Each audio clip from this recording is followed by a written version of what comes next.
ये मगरमच्छ के आंसू है। सुप्रीम कोर्ट बोला माफी अस्वीकार करते हैं। कर्नल सोफिया कुरैशी को आतंकी कहने वाले मंत्री नपे। जिन्होंने हमारी बेटियों के सिंदूर उजाड़े थे, वही कटे पिटे लोगों को हमने उन्हीं की बहन भेज करके उनकी ऐसी की तैसी करवाई। हाल ही में मेरे दिए गए बयान से जो हर समाज की भावना आहत हुई है, उसके लिए मैं दिल से न केवल शर्मिंदा हूं, दुखी हूं, बल्कि माफी चाहता हूं। सुप्रीम कोर्ट ने सोमवार को मध्य प्रदेश सरकार के मंत्री विजय शाह की उस माफी को सिरे से खारिज कर दिया जो उन्होंने भारतीय सेना की अधिकारी कर्नल सोफिया कुरैशी पर दिए गए विवादित बयान को लेकर मांगी। अदालत ने मंत्री के आचरण को गैर जिम्मेदाराना और घोर आपत्तिजनक बताते हुए कहा, ऐसी माफी जो केवल कानूनी कार्रवाई से बचने के लिए दी गई हो, न्याय की भावना का अपमान है। न्यायमूर्ति सूर्यकांत की अध्यक्षता वाली पीठ ने ये भी टिप्पणी की कि मंत्री शाह द्वारा जारी वीडियो को देखा जाएगा ताकि वो सुनिश्चित हो सके कि उसमें वास्तविक खेद है या फिर सिर्फ दिखावा। सुनवाई के दौरान मंत्री विजय शाह के वकील ने ये दलील दी कि उनके मुवक्किल ने पहले ही एक सार्वजनिक वीडियो के माध्यम से खेद प्रकट किया है और माफी मांग ली, लेकिन कोर्ट इस कथित माफी से संतुष्ट नहीं हुआ। न्यायमूर्ति सूर्यकांत ने स्पष्ट रूप से कहा कि कई बार लोग कानूनी प्रक्रिया से बचने के लिए मगरमच्छ के आंसू बहाते हैं और वो इस वीडियो को स्वयं देखकर तय करेंगे कि माफी वास्तविक है या औपचारिकता मात्र।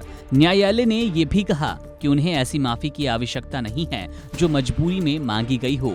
एक संवैधानिक पद पर बैठे व्यक्ति से यह अपेक्षा की जाती है कि वे अपने शब्दों और सार्वजनिक आचरण में संयम बरते, विशेषकर जब मामला सेना जैसे संवेदनशील विषय से जुड़ा हो। न्यायमूर्ति सूर्यकांत ने मंत्री शाह की उस टिप्पणी को गंभीर रूप से अनुचित और अपमानजनक बताया और कहा कि ये बयान न केवल सेना का अपमान है, बल्कि ये बताता है कि मंत्री अपने पद की गरिमा को नहीं समझते। कोर्ट ने ये भी कहा कि मंत्री का आचरण अनुकरणीय होना चाहिए, लेकिन उन्होंने मंच पर खड़े होकर जिस प्रकार की गंदी और स्तरहीन भाषा का प्रयोग किया वो घोर निंदनीय है।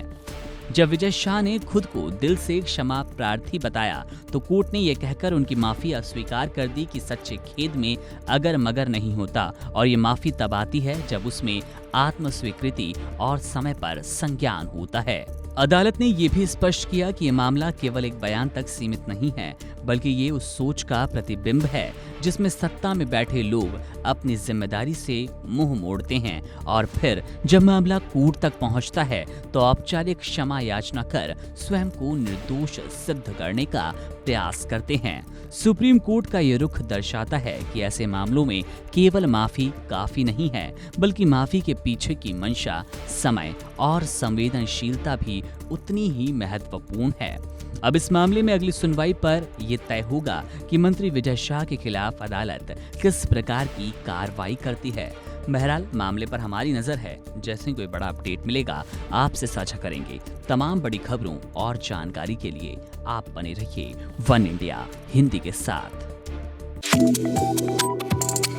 Subscribe to One India and never miss an update.